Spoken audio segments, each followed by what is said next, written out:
ఈరోజే శుక్రవారం. విష్ణువుకి ఇష్టమైన మాసం మార్గశిర మాసం. శివుడికి కార్తీకం అంటే ఇష్టం. అలాగే పుష్యమాసం శనీశ్వరుడికి పరమ ప్రీతికరం. ఎందుకంటే శనీశ్వరుడి జన్మ నక్షత్రం పుష్యమి. ఈ నెలంతా శనేశ్వరుని పూజించే వారి పట్ల శని ప్రసన్నుడై శుభాలు కలిగిస్తాడని పురాణాలు చెబుతున్నాయి. మరి ఎంతో విశేషమైన ఈ పుష్యమాస శుక్రవారం రోజు లక్ష్మీదేవికి చెందిన ఈ కథలను విన్నా, చదివినా, చెప్పినా, వినిపించినా జన్మల దరిద్రం తొలగి కోటి జన్మల పుణ్యం వస్తుంది. అష్ట ఐశ్వర్యాలు, భోగ భాగ్యాలు కలుగుతాయి. మరి ఆ కథ ఏంటో ఇప్పుడు ఈ వీడియోలో తెలుసుకుందాం. చాలా కాలం పూర్వం కోసల రాజ్యాన్ని దశరథుడు అనే మహారాజు పరిపాలించేవాడు. అతని కాలంలో 12 వర్ష క్షామం రానున్నదని తెలుసుకుని, అందుకు శనిగ్రహం రోహిణి గతం అవడమే కారణమని తెలుసుకుని గ్రహగతిని మార్చి కరువును నిరోధించాలి అనుకున్నాడు దశరథుడు. దశరథుని రథం 10 దిక్కుల యందును సంచరించడం వల్ల అతనికి దశరథుడు అనే పేరు వచ్చింది. అందుచేత తన రథాన్ని ఎక్కి గ్రహాన్ని నిరోధించడానికి బయలుదేరాడు దశరథ మహారాజు. ఆ సమయంలో ఒక చిన్న పొరపాటు జరిగింది. కరువు కాటకాలు రాకుండా ఉండడానికి, పంటల అభివృద్ధికి కోసల ప్రజలు లక్ష్మీదేవిని పూజించేవారు. ఆ సంవత్సరం కూడా ధాన్యరాశులను కుప్పలుగా పోసి లక్ష్మీదేవి ప్రతిమను ప్రతిష్ఠించి ఎంతో ఉత్సాహంతో ప్రజలు సంబరాలు చేసుకుంటున్నారు. ఆ వేళకు దశరథుడు ఆ ప్రాంతానికి చేరడం వల్ల ప్రజలు ఆ ప్రభువును కూడా వచ్చి లక్ష్మీదేవి పూజలో పాల్గొనవలసిందిగా ప్రార్థించారు. కానీ రాచరికపు గర్వంతో ఈ పూజ వలన ప్రయోజనం లేదు, శని గ్రహాన్ని అరికట్టాలి, నేను ఆ పని కోసమే వెళ్తున్నాను, కానీ మీ పూజకు వచ్చే వ్యవధి నాకు లేదు అని చెప్పి దశరథుడు రథాన్ని ఎక్కి వెళ్ళిపోయాడు. తన రథాన్ని అమ్మవారి పూజా మందిరం మీదుగా తోలించాడు. అందుకు అమ్మవారు కోపగించి తక్షణమే ధాన్య రాశులను అదృశ్యం చేసింది. ప్రజలు గగ్గోలు పడ్డారు. కొట్టాలలో ధాన్యాన్ని దొంగలు కొల్లగొట్టుకుపోయారు. మహావీరుడైన దశరథుడు గ్రహ మార్గానికి చేరి శనిని నిరోధించడానికి ప్రయత్నించాడు. కానీ శనిని జయించలేకపోయాడు. దీనుడై శనిని ప్రార్థించాడు. పరమ కరుణా స్వరూపుడు శనీశ్వరుడు వైరాన్ని విస్మరించి వెంటనే దశరథుణ్ణి అనుగ్రహించాడు. వరాన్ని కోరుకోమన్నాడు. దశరథుడు మరింత వినయాంజలి ఘటించి ఇలా పలికాడు: శనిదేవా, నా రాజ్యానికి రాబోయే 12 వర్ష క్షామం రాకుండా కాపాడు అని ప్రార్థించాడు.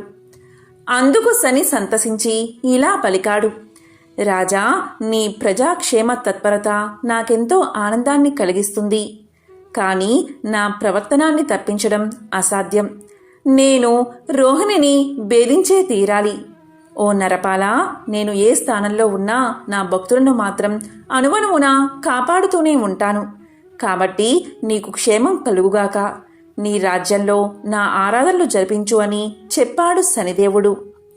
అప్పుడు దశరథుడు తన నిజరాజ్యానికి చేరుకుని శనీశ్వరుడు చెప్పినట్లుగానే శనేశ్వర పూజలను, శనేశ్వర అభిషేకాలు చేశాడు. ప్రజలచే చేయించాడు. కానీ కరువు మాయలేదు. అందుకు ఆశ్చర్యపడిన దశరథుడు వంశాచారుడగు వశిష్ఠుడి చెంతకు చేరి కారణం అడిగాడు. అప్పుడు వశిష్ఠుడు దివ్య దృష్టితో జరిగింది తెలుసుకుని ఇలా పలికాడు: దశరథ, పీడాకారుడైన శని నీయందు అనుగ్రహంగానే ఉన్నాడు. కానీ సర్వశుభంకరి దయాహృదయమైన లక్ష్మీదేవి మాత్రం నీ పట్ల ఆగ్రహించి ఉంది. ప్రజలు ఆచరించు సస్యలక్ష్మీ పూజను నీవు తిరస్కరించడం వల్లే ఇలా జరిగింది. ఆ సమయంలో నీవు కంగారుగా నీవు అమ్మవారి ఆలయం మీదుగా గగన వీధిన రథాన్ని తోలుకుపోయావు. అందుకు కోపగించిన ఆ అమ్మవారు నీ భూమిలో పంటలు పండకుండా ఉండేలా శపించింది. గ్రహపతి తప్పినా సర్దుకోవచ్చు, కానీ దైవానుగ్రహగతి తప్పితే మానవుడు పతనమైపోతాడు కదా. కాబట్టి నీవు తక్షణమే లక్ష్మీదేవిని ఆరాధించు అని ఉపదేశించాడు వశిష్ఠుడు. జరిగిన పొరపాటుకు చిందించాడు దశరథుడు. వెంటనే దశరథుడు ప్రాయశ్చిత్తపూర్వకంగా వశిష్ఠుని పౌరోహిత్యం యందు లక్ష్మీదేవిని యథావిధిగా ఆరాధించాడు. పదే పదే క్షమాపణలు చెప్పుకున్నాడు. బిడ్డ చేసిన తప్పులను తల్లి కలకాలం గుర్తించుకోదు కదా, అందున పశ్చాత్తాపపడే బిడ్డను చేరదీయకుండా ఉంటుందా? దశరథుడు ఆ విధంగా అతని తప్పును తెలుసుకుని తనను ప్రాధేయపడినంతనే లక్ష్మీదేవి దయామతి అయి దశరథుణ్ణి అనుగ్రహించింది. తక్షణమే రాజభటులు దొంగలను పట్టుకున్నారు. ధాన్యాన్ని తిరిగి తెచ్చి కొట్టాల్లో నింపారు. అదృశ్యమైపోయిన కర్షకుల ధాన్యరాశులు కనక ప్రభలతో కళ్ళ ముందు ప్రత్యక్షమయ్యాయి. ఆనాటి నుండి అయోధ్య ప్రజలతో పాటుగానే దశరథుడు కూడా లక్ష్మీదేవిని పూజించడం మొదలుపెట్టాడు. పీడా నివారణకు శనిని, సంపద సమృద్ధికి స్వర్ణ లక్ష్మిని ఆరాధించేవారికి కొదువ ఉండదు కదా. ధాన్యలక్ష్మి ఆగ్రహానుగ్రహ ప్రభావాలకు అద్దం పట్టే ఈ కథను చదివినా విన్నా వారు ధాన్యలక్ష్మి యందు లగ్న మానసులై ఆమె కృపకు పాత్రులవుతారు. ఎంతో పవిత్రమైన విశిష్టమైన ఈ కథను విన్నా చదివినా చెప్పినా సకల శుభాలు కలుగుతాయి. శ్రీ మహాలక్ష్మి మహత్యంలోని ఈ చిన్న పవిత్ర కథను వింటే చాలు, లక్ష్మీదేవి సిరుల వర్షం కురిపిస్తుంది. వారి యొక్క సమస్త పాపాలు తొలగి పట్టిందల్లా బంగారమే అవుతుంది. కోటి జన్మల మహాపుణ్యం వస్తుంది. మరి ఆ కథ ఏంటో ఇప్పుడు తెలుసుకుందాం. పూర్వకాలంలో కళింగ దేశంలో వెంకటాచారి అనే కంసాలి ఉండేవాడు. అతను పనిలో ఎంతో నైపుణ్యం చెందినవాడుగా పేరు గడించాడు. వెంకటాచారి భార్య సుమతి ఎంతో దైవ భక్తురాలు. ఆ దంపతులకు 2 ఆడపిల్లలు. వారి పేర్లు శారద, నీరజ. చక్కగా చదువుకుంటూ తల్లికి చేదోడు వాదోడుగా ఉండేవారు. వెంకటాచారి నైపుణ్యం కలవాడే, కానీ ఏమాత్రం కల్తీకి పాల్పడకుండా ఎంతో నిజాయితీగా పనిచేసేవాడు. మిగిలిన తోటి కంసాలలు కక్కుర్తిపడి కల్తీ చేసి తక్కువ సొమ్ముకే పనులు ఒప్పుకుని చేసేవారు. దీనివల్ల వెంకటాచారికి ఆదాయం అంత ఎక్కువగా ఉండేది కాదు. ఏదో వచ్చిన సొమ్ముతో కాలం గడుపుకుంటూ వస్తున్నాడు. రోజులు ఇలా గడుస్తున్నాయి. పెద్ద కుమార్తెకు వివాహ వయసు వచ్చింది. నెమ్మదిగా సంబంధాలు వెతకడం మొదలుపెట్టాడు వెంకటాచారి. కానీ ఎక్కడా ఏదీ కుదరలేదు. వెంకటాచారి పక్క ఇంట్లో కృష్ణశర్మ అనే పురోహిత కుటుంబం ఉంటుంది. కృష్ణశర్మ భార్య రుక్మిణి, వెంకటాచారి భార్య సుమతి ఎంతో స్నేహితులుగా ఉండేవారు. కృష్ణశర్మ రుక్మిణి దంపతులకు పద్మప్రియ అనే 7 సంవత్సరాల కుమార్తె ఉండేది. ఈ పద్మప్రియ ప్రతిరోజు వారి ఇళ్లలో పూలు కోసుకుని సుమతికి తెచ్చి ఇచ్చేది. అంతేకాదు రోజు 1 గంట కాలం ఆ ఇంట్లోనే గడిపేది.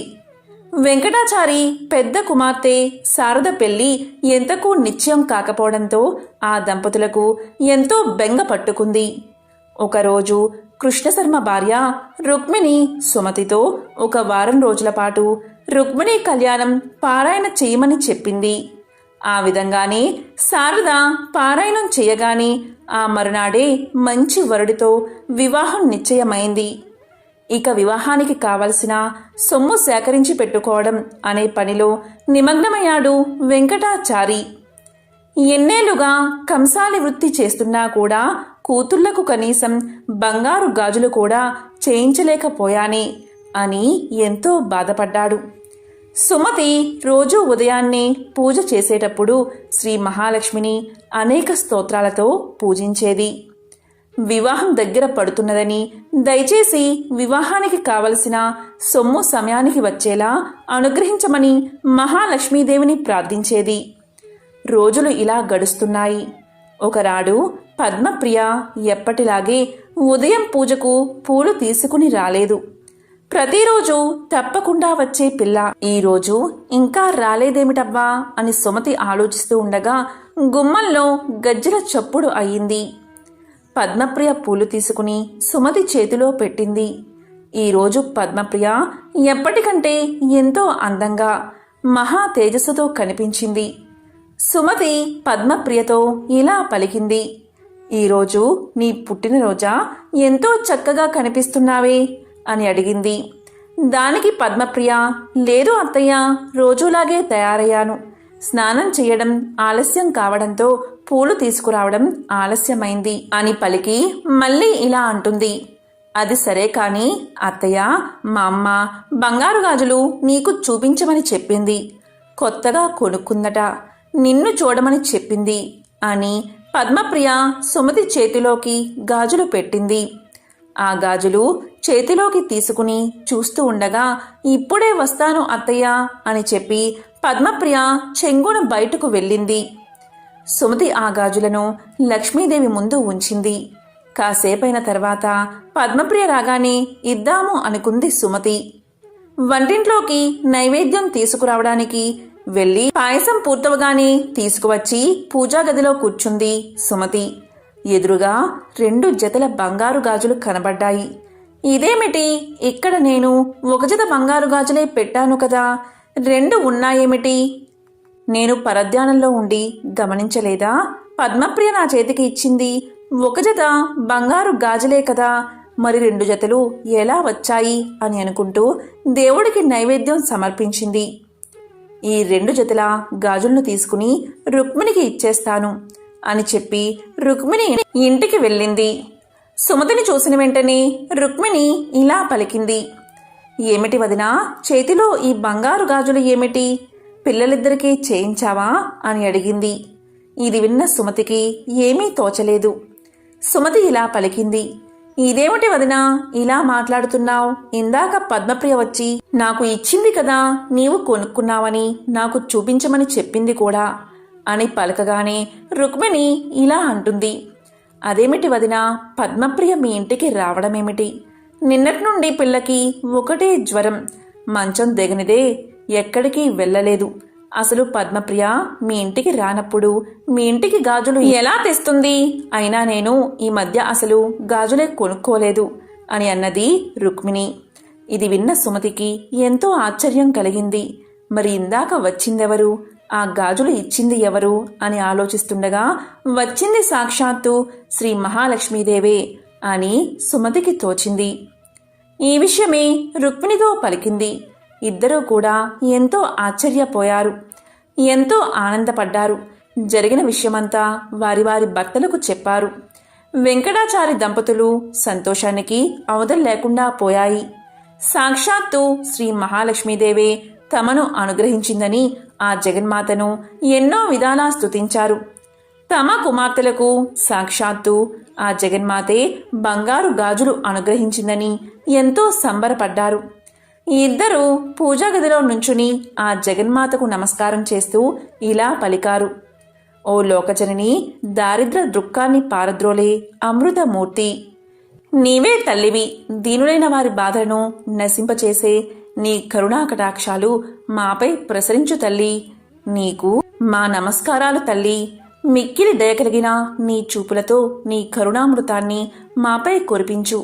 నీవు సర్వమంగళ ప్రదాయివి. సకల చరాచర జగత్తు యందు నీవే వ్యాపించి ఉన్నావు. ఇవే మా ప్రణామాలు. నిన్ను నమ్మిన వారికి సర్వశుభాలను అనుగ్రహించే లోకపావనివి నీవు. నీకు మా నమస్కారాలు అని పరిపరి విధాలుగా ప్రార్థించారు. శ్రీ మహాలక్ష్మిని ప్రార్థించిన వారికి సర్వ సౌభాగ్యాలు సమకూరుతాయి. ఎటువంటి అనారోగ్యము దరిచేరదు. శ్రీ మహాలక్ష్మి ఆరాధన వల్ల మహిమ, గరిమ, లకిమ, ప్రాప్తి, ప్రాకామ్యము, ఈసిత్వము, వసిత్వము అనే అష్టసిద్ధులు ప్రాప్తిస్తాయి. మానవుడు ఉన్నత శిఖరాలకు ఎదగడానికి శ్రీ మహాలక్ష్మి అర్చన ఎంతో ఉపయోగపడుతుంది. గత జన్మలో చేసిన పాపాలు దారిద్రంగా పిలువబడతాయి. ఈ జన్మలో పుణ్యకార్యాలు చేయడం వల్ల దారిద్ర్యం నశించి ఐశ్వర్యం లభిస్తుంది. ఓ జగన్మాత, నీకు ఇవే మా నమస్కారాలు. మహాలక్ష్మి, నీకు ఇవే మా ప్రణామాలు. శ్రీ మహాలక్ష్మీదేవి కాంతి, అందం, అదృష్టం మరియు సంపదల దేవత. మహావిష్ణువు స్థితి కారకుడు. లక్ష్మీదేవి మహావిష్ణువును వివాహం చేసుకుందని మనందరికీ తెలిసిన విషయమే. అయితే ఆ వివాహం యొక్క కథ దేవతలకు రాజైన ఇంద్రుడితో మొదలవుతుంది. మరి ఆ కథ ఏంటో ఇప్పుడు విందాం. ఇంద్రుడు చాలా శక్తివంతమైన దేవుడు. స్వర్గానికి రాజు, ఇతర దేవతలకు పాలకుడు. అయినప్పటికీ ఇవన్నీ ఉండడం వల్ల అతనికి అహంకారం తలకెక్కింది. ఇతరుల పట్ల అహంకారం మరియు అగౌరవం పెరిగాయి. ఇంద్రుడికి ఐరావతము అనే 4 దంతాల అందమైన తెల్లని ఏనుగు ఉండేది. ఇంద్రుడు రాజ్యం విడిచి వెళ్ళాలి అని అనిపించినప్పుడల్లా అతను ఐరావతం మీద ఎక్కి ప్రయాణం చేస్తూ ఉండేవాడు. అలా ఒకసారి ఇంద్రుడు ఐరావతం మీద ప్రయాణం చేస్తూ ఉన్నప్పుడు ఒకసారి అటువైపుగా వస్తున్న దూర్వాస మహర్షిని చూశాడు. దూర్వాసుడు చాలా శక్తివంతమైన మహర్షి, అపారమైన యోగ శక్తులు కలవాడు. కాని అతనికి ఒక లోపం ఉంది. దూర్వాస మహర్షి అనూహ్యంగా వేగంగా కోపం తెచ్చుకుంటాడు. అలాగే అందరినీ శపిస్తాడు కూడా. దూర్వాస మహర్షి భూలోక సంచారం చేస్తున్నప్పుడు సువాసన గల ఒక మాల దొరికింది. మాలలోని పువ్వులు వాడిపోకుండా ఎప్పుడూ తాజాగా ఉంటాయి. కాబట్టి దూర్వాసుడు ఐరావతం మీద వస్తున్న ఇంద్రుణ్ణి కలిసినప్పుడు అతను తనతో పాటు దండను కూడా తీసుకువెళ్తున్నాడు. అప్పుడు దూర్వాసుడికి ఆ మాలను ఇంద్రుడికి ఇవ్వాలి అనిపించింది. కాబట్టి దూర్వాసుడు ఆ మాలని ఇంద్రుడికి బహుకరించాడు. ఇంద్ర, ఈ మాలను తీసుకో, ఇది నీకు బాగా సరిపోతుంది అన్నాడు. అప్పుడు ఇంద్రుడు ఆ మాలను అజాగ్రత్తగా తీసి తన ఐరావతం యొక్క తల మీద పెట్టాడు. ఆ దండలోంచి సువాసనలు వెదజల్లుతూ ఉండడంతో ఐరావతం తన తలపై నుంచి ఆ మాలను తీసి కింద పడేసి తొక్కేసింది. ఇంద్రుడు ఆ విధంగా అజాగ్రత్తగా వ్యవహరించిన తీరును చూసి దూర్వాసుడికి ఎంతో కోపం వచ్చింది. ఇంద్ర, ప్రజలను ఎలా పలకరించాలో, బహుమానం స్వీకరించినప్పుడు ఎలా ప్రవర్తించాలో మరిచిపోయావా అని గద్దించాడు. వెంటనే ఇంద్రుడికి ప్రాణ భయం కలిగింది. అకస్మాత్తుగా ఇంద్రుడికి దూర్వాసుడు శపించిన వారి పెద్ద జాబితా గుర్తుకు వచ్చింది. వెంటనే ఇంద్రుడు ఐరావతం నుండి హడావిడిగా దిగి పరిగెత్తుకుంటూ వెళ్లి ఋషి పాదాలపై పడి, నన్ను క్షమించు మహర్షి, నేను చెడుగా ప్రవర్తించాను. నేను నిన్ను గౌరవించాలి, కాని అలా చెయ్యలేదు. నన్ను క్షమించు అని వేడుకున్నాడు. వెంటనే దూర్వాసుడు ఇలా పలికాడు, చూడు ఇంద్ర, నేను నిన్ను శపించబోతున్నానని నీకు తెలుసు కాబట్టి నువ్వు క్షమించు అని నన్ను ప్రాధేయపడ్డావు.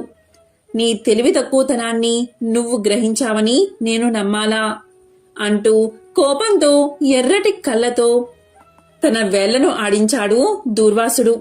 అతని నుదుటి ముడుచుకుని అరిష్టంగా చేతులు పైకెత్తి ఇలా అన్నాడు దూర్వాసుడు, మీకు గుణపాఠం చెప్పాలి. అహంకారాన్ని నువ్వు బాగా కలిగి ఉన్నావు. మీ దేవతలందరూ మీ శక్తిని వెంటనే కోల్పోతారు అని నేను శపిస్తున్నాను. మీకు ఎలాంటి శక్తి ఉండదు, ఎప్పుడూ అలసిపోతారు. లక్ష్మి మిమ్మల్ని వీడి వెళ్లిపోతుంది అని దూర్వాసుడు దేవతలందరినీ శపిస్తాడు. వెంటనే ఇంద్రుడు భయాలొందలకు గురై తల ఊపాడు. వద్దు, దయచేసి వద్దు మహర్షి, నన్ను కరుణించండి అని ప్రాధేయపడ్డాడు. కాని ఋషిపదం ఎంతో శక్తివంతమైనది కదా. వెంటనే దూర్వాసుడు రక్తం ఎర్రబడిన కళ్ళతో ఇంద్రుడి వైపు చూస్తూ, నీ తప్పును నేను క్షమించను అని గట్టిగా ఇంద్రుణ్ణి నెట్టివేసి వెనక్కి తిరిగి చూడకుండా వెళ్లిపోయాడు. దూర్వాస మహాముని ఇంద్రుణ్ణి శపించిన తర్వాత రాక్షసులు స్వర్గంపైకి దండెత్తి స్వర్గాన్ని స్వాధీనం చేసుకుంటారు. దూర్వాస మహాముని శాపం ప్రకారం ఇంద్రుడి ఐశ్వర్యమంతా ఆయనకు దూరమవుతుంది. దీనితో ఇంద్రుడు బ్రహ్మ, విష్ణుదేవుల వద్దకు వెళ్లి తన బాధను మొరపెట్టుకున్నాడు. అప్పుడు శ్రీనాథుడు అంటే నారాయణుడు ఇలా పలికాడు, ఇంద్రుని సంపదలతో పాటు అమృతాన్ని కూడా సాధించడానికి సముద్ర మదనం చెయ్యాలి అని చెప్పి, ఇది ఒక్క దేవతల వల్ల కాదు, రాక్షసుల్లో కూడా అమృతం దొరుకుతుంది అని ఆశపెట్టి వారిని కలుపుకోవాలి అని ఉపాయం చెప్తాడు నారాయణుడు. వెంటనే ఇంద్రుడు రాక్షసుల రాజు అయిన ప్రహ్లాదుణ్ణి కలుసుకుంటాడు. ప్రహ్లాదుని దగ్గరకు వెళ్లి ఇంద్రుడు ఇలా పలుకుతాడు, అక్కా చెల్లెళ్ల బిడ్డలం, మనలో మనకి విభేదాలు ఎందుకు? అమృతం సాధించడానికి పాల సముద్రాన్ని చిలకాలి అని శ్రీహరి చెప్పాడు. మనందరం కలిసి ఈ కార్యం సాధిద్దామని చెప్పి ప్రహ్లాదుణ్ణి ఒప్పించాడు దేవతల రాజైన ఇంద్రుడు. పాల సముద్రాన్ని మదించడానికి దేవతలు రాక్షసులు అంతా కలిసి మందర పర్వతాన్ని కవ్వంగా తెచ్చారు. వాసుకి అనే విషపాముని తాడుగా చేసుకుని దేవతలు తోకవైపు, రాక్షసులు తలవైపు పట్టుకుని మదించడం ఆరంభించారు. వాసుకి సర్పం తలయందు కాల విషం కలది. అది మృత్యువుతో సమానం. తలవైపు నిలిచిన రాక్షసులంతా విషజ్వాల ప్రభావంగా చాలామంది మరణించారు. తామస మనసు కలిగిన రాక్షసులు అది గమనించలేకపోయారు. దేవదానవులు మందర పర్వతాన్ని కవ్వంగా తెచ్చి వాసుకుని తాడుగా చేసి రాక్షసులు తలవైపుకు, దేవతలు తోకవైపునా పట్టుకుని పాలకుడిని మదించసాగారు.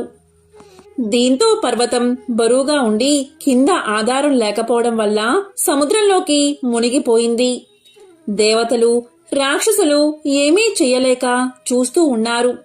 అప్పుడు శ్రీహరి 1,00,000 యోజనాలు కల విస్తీర్ణం బోరుసుతో మహాకూర్మ రూపావతారం దాల్చి మందర పర్వతంతో పాటు వాసుకిని కూడా పైకి ఎత్తాడు.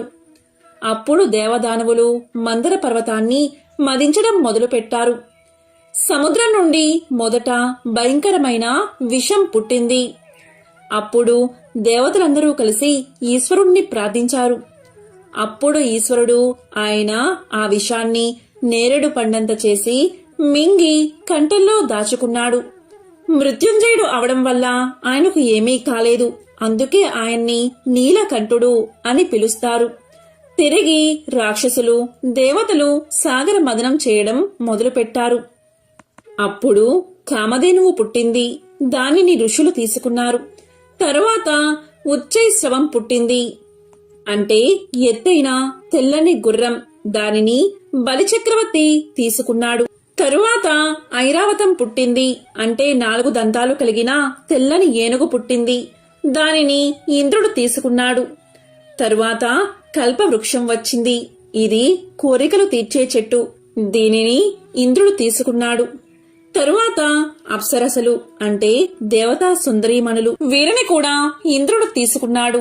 తరువాత చంద్రుడు పుట్టాడు. ఆ తరువాత లక్ష్మీదేవి ఉద్భవించింది. ఈమె సంపదల దేవత. అందరూ ఆమెను పూజించారు. తరువాత శ్రీ మహాలక్ష్మీదేవి ఉద్భవించింది. ఈమె సంపదల దేవత. అకస్మాత్తుగా లక్ష్మీదేవి అందం దేవతలు మరియు రాక్షసులందరిలో చర్చనీయాంశమైంది. సముద్ర మదన సమయంలో అందరూ ఆమెను చూసి మైమరిచిపోయారు. రాక్షసులు కూడా ఆమెను పెళ్లి చేసుకోవాలి అనుకున్నారు. కాని లక్ష్మీదేవి విష్ణువు కోసం మాత్రమే ఉద్దేశించబడింది. లక్ష్మీదేవి వివాహాన్ని బ్రహ్మదేవుడు నిర్ణయించాడు. ఆమె కోసం స్వయంవరం నిర్ణయించబడింది. దేవతలు, రాక్షసులు, ఋషులు అలాగే మానవులందరినీ వివాహ వేడుకకు ఆహ్వానించారు. లక్ష్మీదేవి తమలో ఒకరిని తమ భర్తగా ఎంచుకుంటుంది అని రాక్షసులు ఎదురు చూశారు. కాని లక్ష్మీదేవి స్వయంవరంలో విష్ణువుకు పూలమాల వేసి విష్ణువును వరించింది. ఈ విధంగా లక్ష్మీనారాయణల వివాహం జరిగింది అని పురాణాలు తెలియచేస్తున్నాయి. ఈ సందర్భంగా లక్ష్మీదేవికి సంబంధించిన ఒక విశేషమైన కథను ఇప్పుడు విందాం. పూర్వకాలంలో సౌరాష్ట్ర దేశంలో నందుడు అనే బ్రాహ్మణుడు ఉండేవాడు. అతని భార్య సుశీల, భర్తకు తగిన ఇల్లాలు. ఆ దంపతులిద్దరూ ఎంతో భక్తి శ్రద్ధలతో లక్ష్మీదేవిని పూజిస్తూ ఉండేవారు. ఇంటిని ఎప్పుడూ శుచిగా శుభ్రంగా ఉంచుకునేవారు.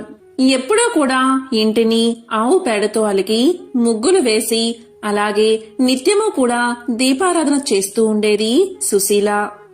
ఆ దంపతులకు 2 కొడుకులు. ఇద్దరికి పెళ్లిళ్లై పౌరోహిత్య వృత్తిని చేపట్టారు.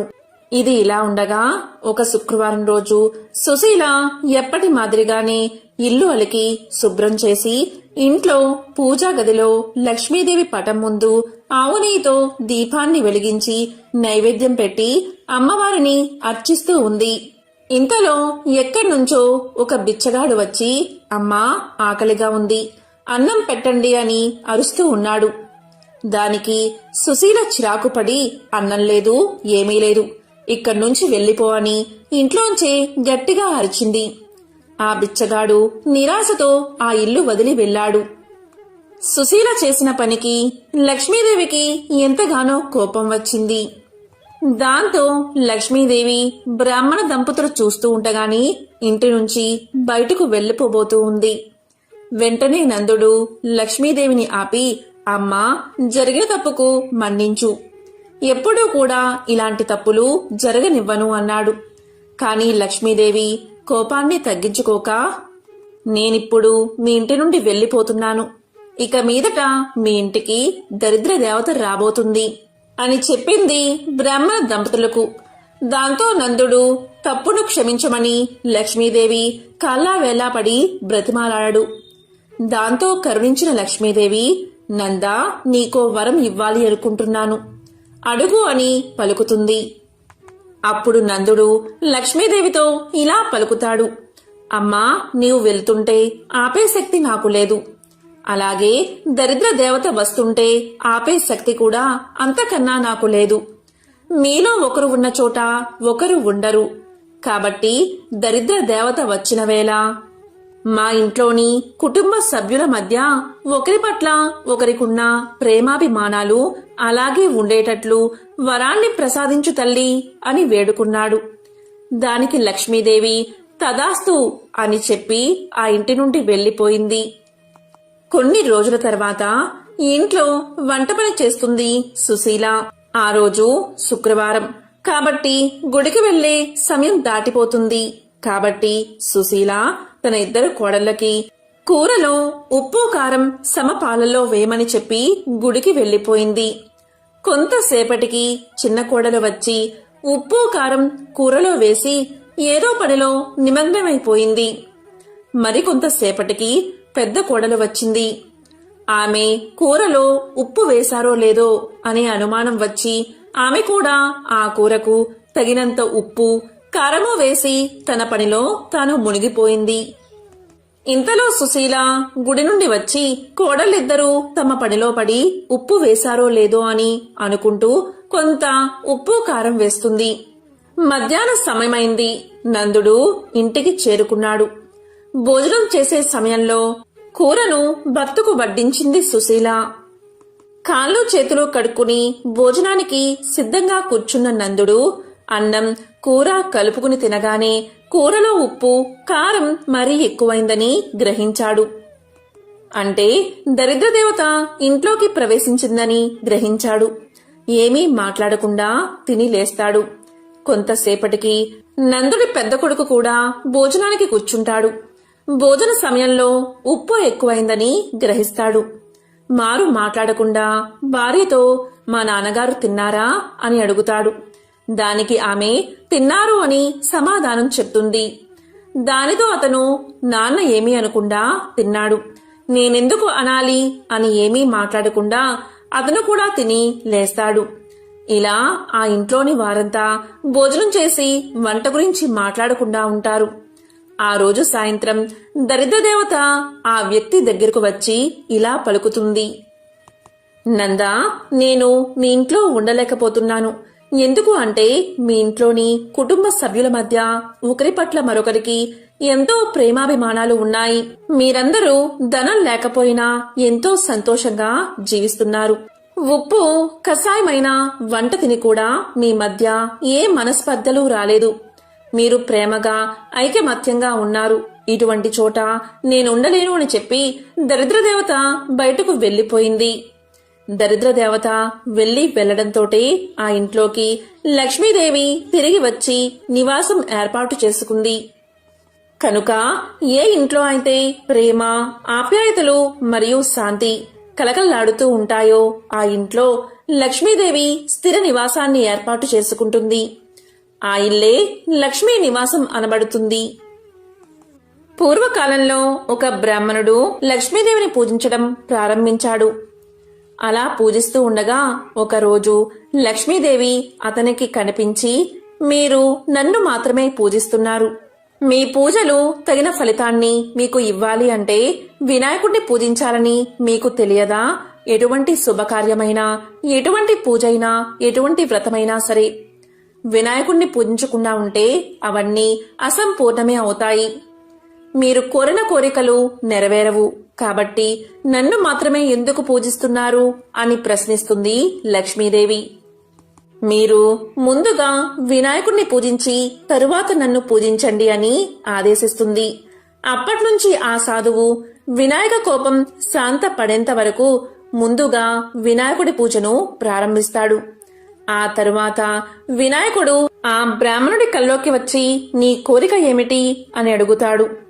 దానికి ఆ బ్రాహ్మణుడు, నా కుటుంబం ఆర్థిక ఇబ్బందుల్లో మునిగిపోయింది, నన్ను ఆ సమస్యల నుంచి గట్టెక్కించండి అని వేడుకుంటాడు బ్రాహ్మణుడు. దానితో వినాయకుడు ఇలా చెప్తాడు, నీకు లక్ష్మీ కటాక్షం కలుగుతుంది. నీవు ఏ పని ప్రారంభించినా ప్రతి దానిలో నీదే విజయం అవుతుంది అని వరాన్ని ప్రసాదిస్తాడు. ఈ విధంగా బ్రాహ్మణుడు ఒకేసారి లక్ష్మి వినాయకుడిని పూజించి ఇటు సంపదతో పాటు ప్రతి పనిలోనూ విజయాన్ని సాధించి సంపన్నుడవుతాడు. త్రిలోక సంచారి నారదముని. నారదమునికి ప్రతిదీ తెలుసుకోవాలనే ఆతృత ఎక్కువగా ఉంటుంది. ఇది మనందరికీ తెలిసిన విషయమే. అదే విధంగా ఒకసారి నారదముని ఇలా అనుకున్నాడు, అమ్మవారు అంటే లక్ష్మీదేవి ఎప్పుడూ కూడా విష్ణువు పాదాలను నొక్కుతూ ఉంటుంది ఎందుకని అనే అనుమానం నారద మహర్షిలో కలిగింది. వెంటనే అమ్మవారిని అడగడానికి నిర్ణయించుకున్నాడు నారదుడు. వెంటనే వైకుంఠానికి చేరి లక్ష్మీనారాయణను సమీపించి నారదుడు ఇలా ప్రశ్నించాడు, అమ్మా, మీరెప్పుడూ కూడా భగవంతుడైన విష్ణు పాదాలను ఎందుకు నొక్కుతారు అని అడిగాడు. మానవ నుండి భగవంతుడి వరకు గ్రహాలన్నీ తనను ప్రభావితం చేస్తాయని లక్ష్మీదేవి చాలా సులభంగా నారదమునికి సమాధానం చెప్పింది. ఈ గ్రహాల చెడు ప్రభావం శ్రీహరి పాదాలను నొక్కడం ద్వారా ముగుస్తుంది.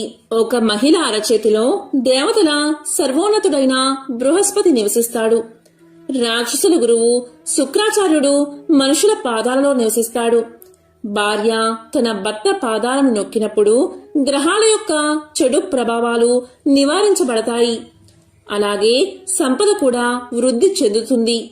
అందుకే లక్ష్మీదేవి విష్ణు పాదాల దగ్గర ఉండడానికి కారణమని తెలుసుకున్నాడు నారదుడు. లక్ష్మీదేవి ధనానికి అధిష్టాన దేవత. ఆమె అలుగుతే ఏం జరుగుతుందో వేరే చెప్పాలా? ఆమె చంచలమైనదని, ఒక చోట నిలవదని అందరూ అంగీకరించిన విషయమే. కొంతమంది ధన ప్రాప్తి కలిగాక దానిని అనేక రకాలుగా దుర్వినియోగం చేస్తూ ఉంటారు. అలాంటప్పుడు లక్ష్మీదేవిని ఇంట్లో నిలుపుకోవడం ఎలా? ఎందుకు లక్ష్మీదేవి అలుగుతుంది? అలా అలగకుండా ఏదైనా ఉపాయాలు ఉన్నాయా అనే ప్రశ్నకు సమాధానం తెలుసుకుందాం. మంగళవారం నాడు అప్పు తీసుకోకూడదు. అలా చేస్తే లక్ష్మి అలగడమే కాక అప్పును ఆ స్థాయి రూపంలోనే నిలిపివేస్తుంది. బుధవారం నాడు అప్పు ఇవ్వకూడదు. అలా మాటి మాటికి చేస్తే లక్ష్మి అలగడమే కాక ఆ ఇంటి నుండి వెళ్లిపోతుంది. తామర పువ్వులు, బిల్వపత్రాలను నలపకూడదు. అలా చేస్తే లక్ష్మీదేవి అలుగుతుంది. ఈశాన్య కోణంలో వంట ఇంటిని కాని శౌచాలయాన్ని కాని కట్టకూడదు. అలా చేస్తే లక్ష్మీదేవి అలుగుతుంది. పూజా గృహంలో ఎంగిలి, అశోచము ఉంచకూడదు. అలా చేస్తే కూడా అమ్మవారు అలుగుతుంది. నగ్నంగా స్నానం చేయకూడదు. సరస్సులలో, నదులలో మలమూత్ర విసర్జన చేయకూడదు. ఒక పాదాన్ని మరొక పాదంతో రుద్ది కడగకూడదు. అలా చేస్తే కూడా అమ్మవారు వెళ్లిపోతుంది. అతిథికి మర్యాద లోపం చేయకూడదు. పశు పక్షుల గ్రాసాన్ని కాజేయకూడదు. గోవుని అనావశ్యకంగా కొట్టకూడదు. అలా చేస్తే లక్ష్మీదేవి అలుగుతుంది. సంధ్యా సమయంలో ఇల్లు, వ్యాపార స్థలం ఊడ్చే పని చేపట్టకూడదు. ఉదయం, సాయం సంధ్యల్లో కనీసం అగరబత్తి ధూపంతో అయినా దేవతారాధన చేయకుండా ఉంచకూడదు. తులసి చెట్టుని అనాదరం చేయకూడదు. అలా చేస్తే లక్ష్మీదేవి అలుగుతుంది. సూర్యోదయం తర్వాత కూడా అనవసరంగా పడుకోకూడదు. సోమరితనాన్ని అలవర్చుకోకూడదు. ఏ ఇంట్లో అయితే గృహం కలకల్లాడుతూ ఉంటుందో, మహిళలు, వృద్ధులు ఆదరణ పొందుతూ ఉంటారో ఆ ఇంట్లో లక్ష్మీదేవి నివాసం ఏర్పరచుకుని ఉంటుంది. వ్యసనానికి బానిస కాకూడదు. అలా చేస్తే కూడా లక్ష్మీదేవి అలుగుతుంది. లక్ష్మీ మంత్రాలు చాలానే ఉన్నాయి, కానీ అత్యంత శక్తివంతమైన లక్ష్మీ మంత్రాల గురించి ఇప్పుడు తెలుసుకుందాం. అదృష్టం, సంపద, శ్రేయస్సు కలగాలంటే ఈ మంత్రాలను తప్పనిసరిగా పఠించాలి. మొదటిది శ్రీం. ఇది లక్ష్మీ బీజమంత్రం. లక్ష్మీ అమ్మవారిని ప్రసన్నం చేసుకునే ముఖ్య మంత్రం ఇదే. శ్రీం అనే మంత్రాన్ని 108 సార్లు పఠిస్తే చాలు, ఆర్థిక లాభం కలుగుతుంది. రెండవది ఓం హ్రీం శ్రీం లక్ష్మీభ్యో నమః. ఇది కూడా అమ్మవారి బీజమంత్రమే. దీన్ని పఠించడం వల్ల ఇంట్లో చికాకులు తొలగి సిరి సంపదలు కలుగుతాయి. మూడవది లక్ష్మీ గాయత్రి మంత్రం. ఓం శ్రీ మహాలక్ష్మై చ విద్మహే విష్ణు పత్నే చ ధీమహి తన్నో లక్ష్మీ ప్రచోదయాత్. ఓం శ్రీ మహాలక్ష్మై చ విద్మహే విష్ణు పత్నే చ ధీమహి తన్నో లక్ష్మీ ప్రచోదయాత్. ఈ మంత్రాన్ని జపించడం వల్ల మేధస్సు, సంపద, అదృష్టం కలుగుతాయి. శ్రీ అయిన తల్లి మరియు మహావిష్ణువు భార్య అయిన ఓ లక్ష్మీదేవి, నీకు నమస్కారం చేస్తున్నాం. మమ్మల్ని మేధస్సు, సంపద మరియు అదృష్టంతో దీవించు అని ఈ శ్లోకం అర్థం. ఓం సర్వబాధా వినుర్ముక్తో ధనధాన్య సుతాన్విత మనుష్యో మత్ ప్రసాదేన భవిష్యతి నా సంశయా. ఓ మహాలక్ష్మి, చెడునంతా అంతం చేసి మమ్మల్ని కాంతివంతమైన సుఖ సంతోషాలతో కూడిన భవిష్యత్తులోకి నడిపించు అని ఈ శ్లోకం అర్థం. ఎంతో విశేషమైన ఈ పుష్యమాసం శుక్రవారం రోజు ఈ కథను వింటే చాలు, జన్మల పాపాలు తొలగి కోటి జన్మల పుణ్యం వస్తుంది. ఓం శ్రీ మహాలక్ష్మియే నమః. ఓం శ్రీ మాత్రే నమః.